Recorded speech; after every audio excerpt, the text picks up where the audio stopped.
बिस्मिल्लाहिर्रहमानिर्रहीम, अस्सलाम वालेकुम। आज हम पढ़ेंगे सेकंड ईयर का हमारा टॉपिक होगा, चैप्टर नंबर 3 होगा, लेक्चर नंबर 5 हम स्टार्ट कर रहे हैं आज। चैप्टर नंबर 3 है हमारा। हमने इससे पहले पढ़ चुके हैं वेरिएबल क्या होते हैं, कांस्टेंट क्या होते हैं, डाटा टाइप का टॉपिक बड़ी डिटेल के साथ हम लोगों ने पढ़ लिया है, हर चीज़ हमने देख ली। आज हम देखेंगे कि वेरिएबल्स को मेमोरी में या प्रोग्राम में कैसे क्रिएट करते हैं। तो उसके दो मेथड्स हैं हमारे पास। एक है हमारे पास वेरिएबल डिक्लेरेशन और दूसरा होता है हमारे पास वेरिएबल इनिशियलाइजेशन। ये दो टॉपिक आज हमने पढ़ने हैं। इनको थोड़ा सा ये बड़े ज़रूरी हैं, क्योंकि अगर हम वेरिएबल क्रिएट नहीं कर पाएंगे तो वेरिएबल को यूज़ नहीं कर सकते। सबसे पहले देखते हैं वेरिएबल डिक्लेरेशन क्या है। डिक्लेरेशन प्रोटोटाइप को भी कहते हैं। वैसे डिक्लेरेशन आपका मॉडल होगा, यानी वेरिएबल कैसा होगा। तो अगर मैं इसकी सिंपल सी डेफिनेशन करूं तो variable declaration is the process of creating a variable in the program. Simple, variable को क्रिएट करने का जो प्रोसेस है हमारे पास वो वेरिएबल डिक्लेरेशन है। ये नॉन टेक्निकल डेफिनेशन है। और टेक्निकल डेफिनेशन क्या है, वेरिएबल कैसे मेमोरी में क्रिएट होता है। वेरिएबल है तो बेसिकली क्या है, it is a process of, किस चीज़ का प्रोसेस है, जो वेरिएबल डिक्लेरेशन है, to specify the name of variable, कि वेरिएबल का नेम स्पेसिफाई करना, नेम उसका क्या है, ये प्रोसेस है। दूसरा क्या है, स्पेसिफाई द डाटा टाइप, कि किस टाइप का वेरिएबल है, इंटीजर है, फ्लोट है, कैरेक्टर है, कौन सा वेरिएबल है। और स्पेसिफाई सिर्फ ये दो चीज़ें नहीं करता, बल्कि साथ साथ क्या करता है, also reserve the memory location for the variable, reserve करता है मेमोरी लोकेशन भी वेरिएबल के लिए। ये सिंपल डेफिनेशन है इसकी डिक्लेरेशन।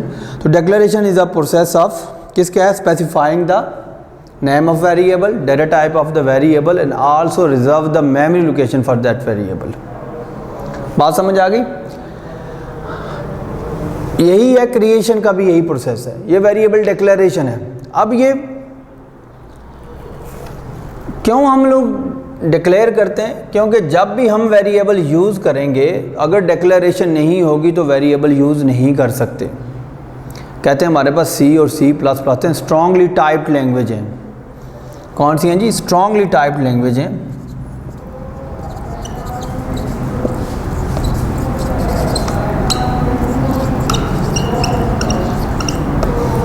ये वो वर्ड है स्ट्रांगली टाइप्ड लैंग्वेज। टाइप्ड मतलब, टाइप्ड के मीनिंग क्या है, कि कोई भी चीज़ आप यूज़ करेंगे सबसे पहले आप प्रोग्राम में बताएंगे ये यूज़ करने लगे। वेरिएबल यूज़ करेंगे तो पहले बताएंगे, फंक्शन यूज़ करेंगे पहले बताएंगे आप लोग, कोई बिल्ट इन फंक्शन यूज़ करेंगे पहले बताते हैं। जिस तरह हेडर फाइल का हमने कंसेप्ट दिया, हेडर फाइल इसलिए यूज़ करते हैं कि ताकि कोई हमारे पास बिल्ट इन फंक्शन यूज़ कर रहे हैं उसको पहले बताना पड़ेगा आपको, ये डिक्लेयर हो गया है, अब हम उसको यूज़ करेंगे। तो हर चीज़ को यूज़ करने से पहले हमें डिक्लेयर करना पड़ता है। तो इसीलिए जब भी वेरिएबल यूज़ करेंगे तो सबसे पहले हमें क्या करना पड़ेगा, डिक्लेयर करना पड़ेगा। आप मल्टीपल वेरिएबल भी डिक्लेयर कर सकते हैं, एनीवेयर इन द प्रोग्राम आप डिक्लेयर कर सकते हैं।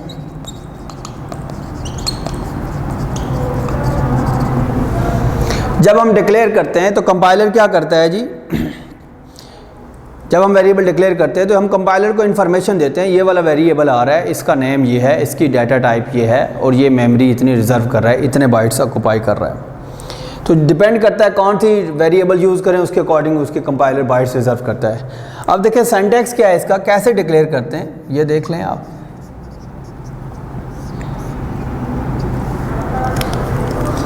दो तरह के सिंटैक्स हैं, एक होता है for single variable,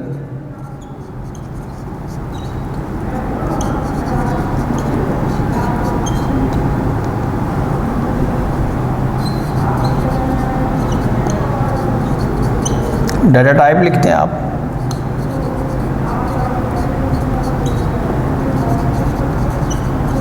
variable name और सेमीकोलन। ये सिंटैक्स है सिंगल वेरिएबल का। इसकी एग्जांपल देखें,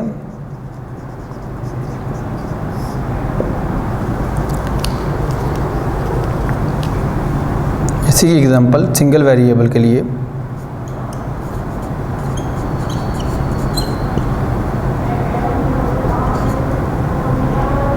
मैं इंटीजर करना चाहता हूँ x, तो मेमोरी में एक x वेरिएबल रिजर्व हो जाएगा। ये डाटा टाइप होगी, उसका साथ एड्रेस भी स्पेसिफाई होगा, कुछ भी हो सकता है, ये हमारे पास रिजर्व हो जाएगा। दूसरी आप इसकी एग्जांपल देखें, फ्लोट y, तो ये फ्लोट y का एक वेरिएबल क्या हो जाएगा हमारे पास, डिक्लेयर हो जाएगा। इस तरह जितने मर्जी आप सिंगल वेरिएबल डिक्लेयर करते जाते हैं। ये हमारे डाटा टाइप होगी, इंटीजर लिखें हैं, फ्लोट लिखें हैं, करैक्टर लिखें हैं, स्ट्रिंग लिखें हैं, लॉन्ग लिखें हैं, डबल लिखें हैं, जो मर्जी लिखें। ये कोई भी वेरिएबल, ये स्पेस है बीच में, कोई भी वेरिएबल नाम लिख सकते हैं और आखिर पे सेमीकोलन होगा तो वेरिएबल एक डिक्लेयर हो जाएगा। दूसरी इसकी जो मल्टीपल वेरिएबल्स के लिए देखें,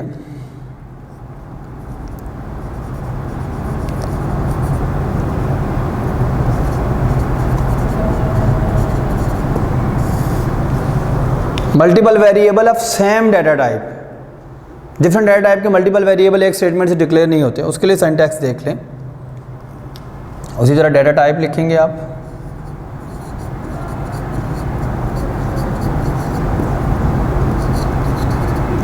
वेरिएबल 1, वेरिएबल 2, जितने मर्जी आप वेरिएबल लिख लें, और वेरिएबल n और सेमीकोलन। इसकी एग्जांपल देखें, इनकी मल्टीपल वेरिएबल की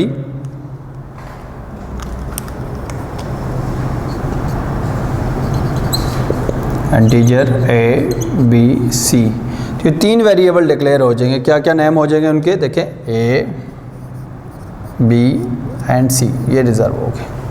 फ्लोट के भी आप मल्टीपल वेरिएबल डिक्लेयर कर सकते हैं, करैक्टर के भी, स्ट्रिंग के भी, सारे के सारे मल्टीपल वेरिएबल हैं। तो ये डिक्लेरेशन थी। तो डिक्लेरेशन समझ आ गई होगी कि इसमें हम अगर टेक्निकल बात करें, वेरिएबल का नेम स्पेसिफाई करते हैं, उसकी डाटा टाइप स्पेसिफाई करते हैं और रिजर्व करते हैं मेमोरी लोकेशन उसके लिए। ये डिक्लेरेशन है, इसमें कोई वैल्यू असाइन नहीं हो रही है। अगर आप इन वेरिएबल्स को डिक्लेयर कर देते हैं और वेरिएबल असाइन नहीं करते और प्रोग्राम में कहीं यूज़ कर लेते हैं, तो कंप्यूटर खुद एक इसकी वैल्यू उठा लेता होता है। उस वैल्यू को हम कहते हैं गार्बेज वैल्यू। कौन सी वैल्यू होती है, ये वैसे पता होना चाहिए।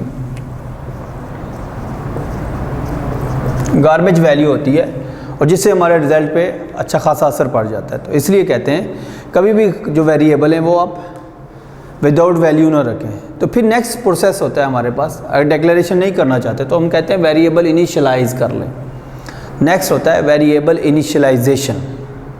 अगर सिंपल डेफिनेशन की जाए नॉन टेक्निकल किस्म की, तो variable initialization is a process of assigning the values at the time of declaration, assigning a value to the variable at the time of declaration, assigning a value to the variable at the time of declaration, कि जब उस variable को declare किया जा रहा हो, create किया जा रहा हो, उस टाइम उसको वैल्यू असाइन कर दें। नहीं, इसका मतलब है इसमें 2 प्रोसेस आ गए, एक डिक्लेरेशन आ गई और साथ असाइनमेंट होगी, वैल्यू असाइन करना। तो ये दोनों प्रोसेस मिलते हैं, तो इसको कहते हैं वेरिएबल इनिशियलाइजेशन। इसमें वैल्यू असाइन नहीं हो रही, इसमें सिर्फ एक ही नई चीज़ आई है। देखें, it is a process of specifying the names of variable, data type of variable, reserve the memory location for the variable. ये 3 काम आ गए डिक्लेरेशन के, ये तीनों।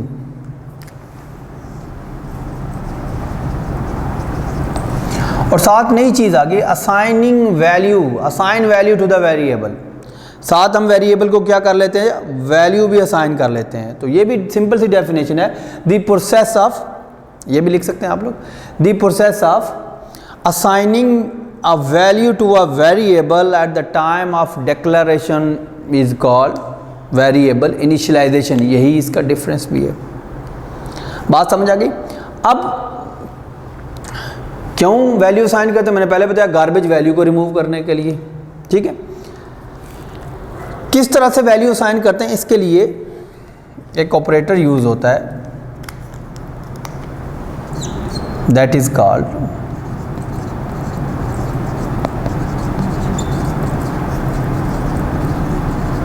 Assignment operator. वैल्यू असाइन करने के लिए ये हमारे पास ये इक्वालिटी ऑपरेटर नहीं है, सी प्लस प्लस में इसको कहते हैं assignment operator, that is use to assign a value to the variable, value of a variable to the variable, result of a variable to the variable. तो ये assignment operator हम use करते हैं variable को। कैसे यूज़ करते हैं, याद रखिएगा, इसके लेफ़्ट साइड पर हम वेरिएबल लिख लेते होते हैं और राइट साइड पर हम वैल्यूज़ लिख सकते होते हैं जो भी असाइन करनी हो। इसका सिंटैक्स देखें कैसे हम लोग इनको डिक्लेयर करते हैं, सॉरी इनिशियलाइज करते हैं, उसका सिंटैक्स देख लें।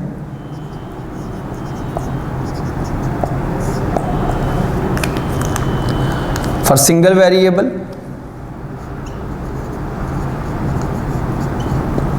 और for multiple variable, data type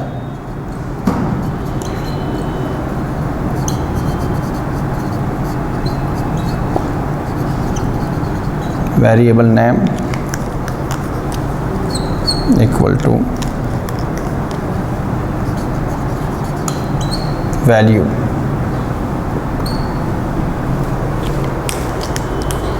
example देखें, ये इसकी एग्जाम्पल होगी।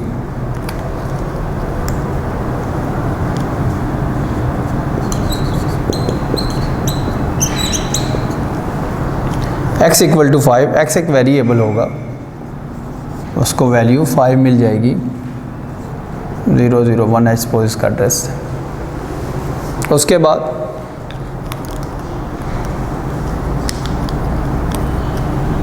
एक और एग्जांपल हम देख लेते हैं इनकी।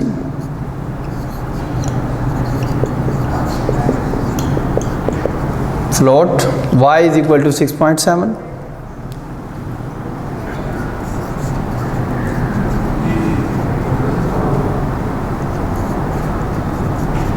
6.70050 जीरोज होंगे, प्रीसीड 6 डिजिट होते हैं, ऐसे ये वैल्यू इनिशियलाइज हो जाएगी। ये सिंगल वेरिएबल की एग्जांपल थी। अब मल्टीपल वेरिएबल का देखें सिंटैक्स क्या होता है। यहाँ पे लिखे हैं data type variable 1 equal to value 1 comma variable 2 equal to value 2, इस तरह ये चलता जाएगा। Variable n is equal to value n। इसकी एग्जांपल मैं यहाँ पे लिख लेता हूँ।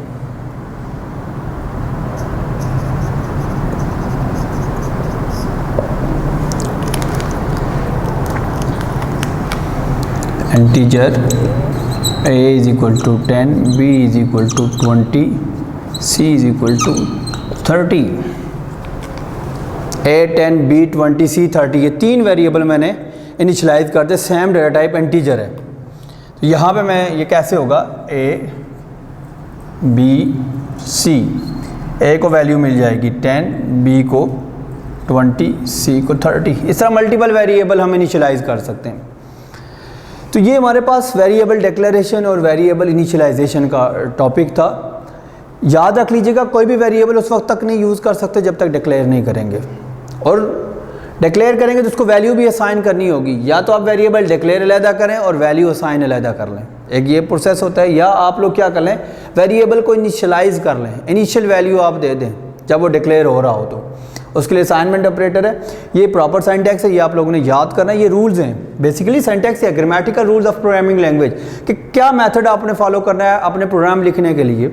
तो सिंगल वेरिएबल के लिए मैंने ये लिखा है, मल्टीपल वेरिएबल के लिए लिखा है। ये सिंगल वेरिएबल की एग्जांपल है, ये मल्टीपल वेरिएबल की एग्जांपल है। ये सिंगल वेरिएबल की इनिशियलाइजेशन है, ये ऊपर वाली लाइन, और ये उसकी एग्जांपल्स हैं। ये मल्टीपल वेरिएबल की इनिशियलाइजेशन है, ये उसकी एग्जांपल्स हैं। कई दफ़ा पूछते होते हैं कि वेरिएबल डेफिनेशन क्या है या डिफाइनिंग अ वेरिएबल क्या है, कुछ बुक्स में लिखा होता है। याद रखें, जो वेरिएबल डिक्लेरेशन है वही डेफिनेशन होती है, वही क्या होती है, डेफिनेशन होती है। कुछ बुक्स में वेरिएबल डिक्लेरेशन और डेफिनेशन सी और C++ की हद तक सेम होता है, और कुछ बुक्स में डिक्लेरेशन और डेफिनेशन में इतना ही फ़र्क लिखा होता है कि जो डिक्लेरेशन होती है, name of the variable, data type of the variable, ये C और C++ की बात नहीं कर रहा, जनरल बता रहा हूँ। C और C++ में वेरिएबल डिक्लेरेशन और वेरिएबल डेफिनेशन सेम है। इसके अलावा हम डिफरेंट प्रोग्रामिंग लैंग्वेज इनको डिफरेंट कंसीडर किया जाता है। कैसे कंसीडर? नेम ऑफ वेरिएबल और डाटा टाइप जिसमें डिफाइन करे वो डिक्लेरेशन होगी, और जिसमें साथ एरिया भी रिजर्व हो जाए तो वो हमारे पास डेफिनेशन होती है। ये पता होना चाहिए। तो ये आज हमने प्रोसेस सीख लिया कि वेरिएबल को डिक्लेयर कैसे करते हैं और वेरिएबल को इनिशियलाइज कैसे करते हैं। अब फिर हमें ये पता चल गया, फिर हम अपने प्रोग्राम के अंदर इन सब चीज़ों को इंशाल्लाह यूज़ किया करेंगे। तो ये टॉपिक इसमें से कोई बात ना समझ आए तो डेफिनेटली आप कमेंट कर सकते हैं नीचे चैनल में। इसके अलावा जो डिस्कशन सेशन होता है उसमें भी आप हमसे डिस्कस कर सकते हैं। आज हम पढ़ेंगे, क्योंकि हमने वेरिएबल डिक्लेयर कर लिए, वेरिएबल इनिशियलाइज़ कर लिए, अब जाहिर बात हमने प्रोग्रामिंग करनी है। प्रोग्रामिंग के अंदर डिफरेंट किस्म की स्टेटमेंट्स भी यूज़ होंगी और साथ साथ कुछ ऑपरेटर्स भी यूज़ होंगे। तो आज हम पहले ऑपरेटर्स पढ़ लेते हैं, फिर हम उसके बाद स्टेटमेंट्स पढ़ लेते हैं। तो ऑपरेटर क्या होते हैं? ऑपरेटर का क्या कंसेप्ट है? ऑपरेटर वैसे मैथ वाले ही ऑपरेटर हैं, मैथमेटिक्स में भी यूज़ हो रहे होते हैं। तो हमारी C++ में ऑपरेटर का वही कंसेप्ट है जो मैथमेटिक्स में है। तो क्या ऑपरेटर का कंसेप्ट है? यहाँ पे क्या होता है? कहते हैं these are the symbolic characters, these are the special characters which are used to perform a specific task.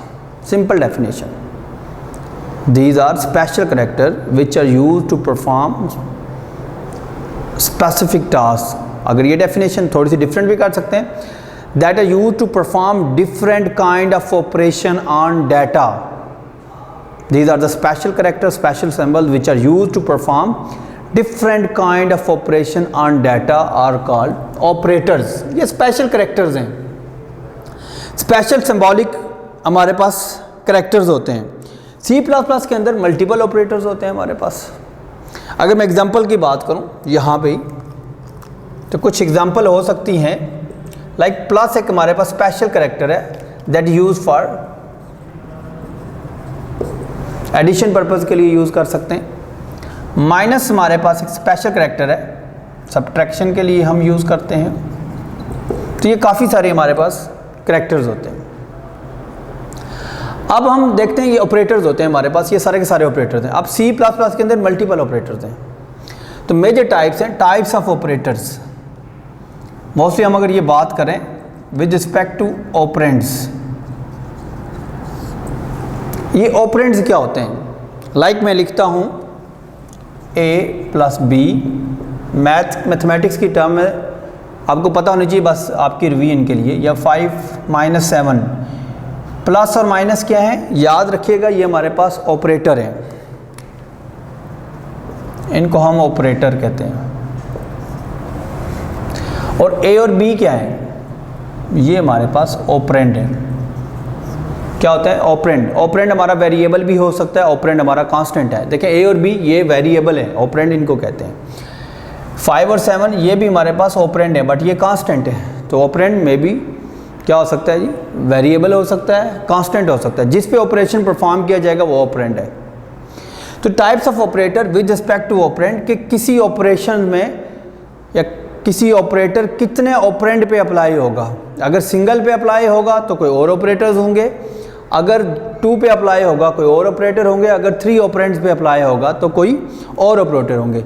तो इसकी 3 टाइप्स होती हैं, यूनरी, बाइनरी और टर्नरी। यूनरी ऑपरेटर क्या होता है? सबसे पहले उसको देखते हैं। अ टाइप ऑफ ऑपरेटर, क्या डेफिनेशन होगी? Unary, unary, unary 1, a type of operator that works with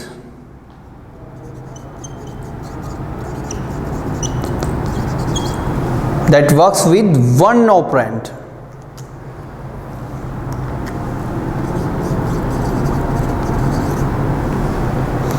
जो सिंगल ऑपरेंड के साथ वर्किंग करे वो जो ऑपरेटर होगा हम उसको कहते हैं unary operator.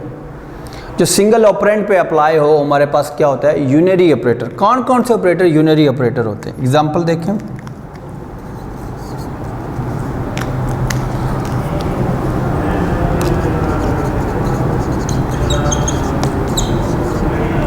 Increment operator.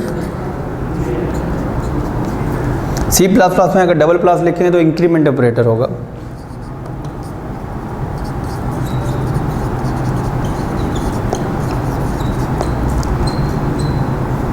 Decrement operator, decrement operator double minus का साइन होता है।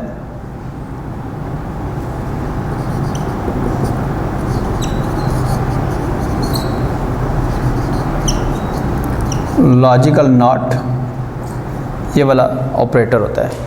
ये सारे के सारे हमारे पास यूनरी ऑपरेटर हैं। इंशाल्लाह हर एक को हम डिटेल से भी पढ़ेंगे, कोई इशू नहीं है। उसके बाद है हमारे पास बाइनरी ऑपरेटर, यही definition. Binary operator, type of operator that works with binary, binary means two. कितने ऑपरेंड्स के साथ ये वर्किंग करे होगा? Two operands.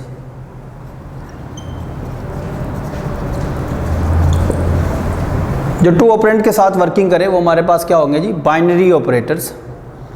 इसके में टू ऑपरेंड्स इन्वॉल्व होते हैं। एग्जांपल इसकी क्या होंगी?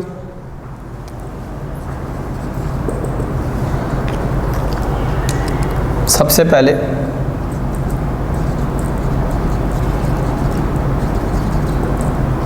अरिथमेटिक ऑपरेटर्स,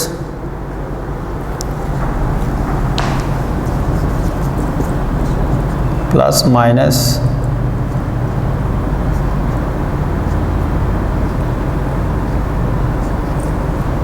ये सारे के सारे हमारे बाइनरी ऑपरेटर्स हैं। दूसरा हमारे पास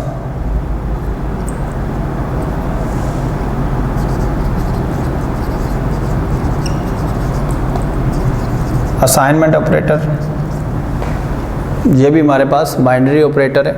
इनमें टू ऑपरेंड्स इन्वॉल्व होते हैं। Relational operators, less than, greater than, less than equal to, greater equal than equal to, not equal to and equal to. Less than, greater than, less than equal to, greater than equal to, not equal to और equal to, ये सारे हमारे पास relational operators हैं।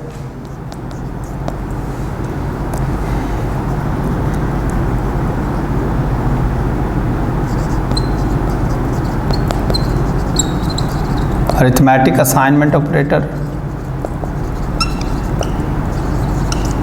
इनको compound assignment operator भी कहते हैं।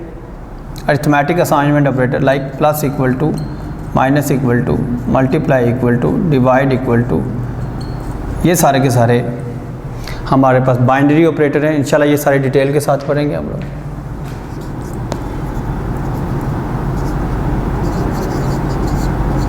लॉजिकल ऑपरेटर लाइक एंड,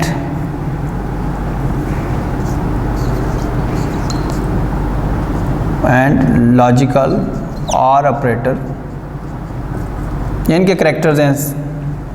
ये सारे के सारे हमारे पास बाइनरी ऑपरेटर्स हैं। ये भी इंशाल्लाह हम डिटेल के साथ पढ़ेंगे।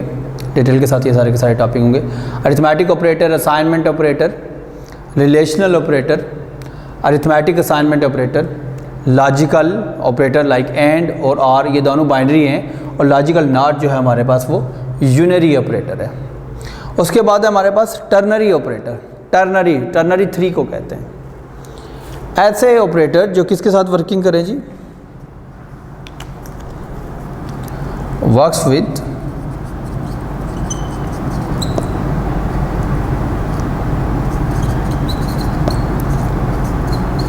Three operands. जो थ्री ऑपरेंड के साथ वर्किंग करे हमारे पास वो कौन से ऑपरेटर होंगे? टर्नरी ऑपरेटर होंगे। इसमें कौन सी एग्जांपल है? हमारे पास एक ऑपरेटर है जिसका नाम है कंडीशनल ऑपरेटर। ऐसे उसको रिप्रेजेंट करते हैं, क्वेश्चन मार्क और कॉलन साइन होता है। वो जो कंडीशनल ऑपरेटर है इंशाल्लाह हम उसको भी डिटेल से पढ़ेंगे। ये हमारे पास क्या होता है जी? टर्नरी ऑपरेटर्स होते हैं। तो ये हमारे पास टाइप्स ऑफ ऑपरेटर्स थी,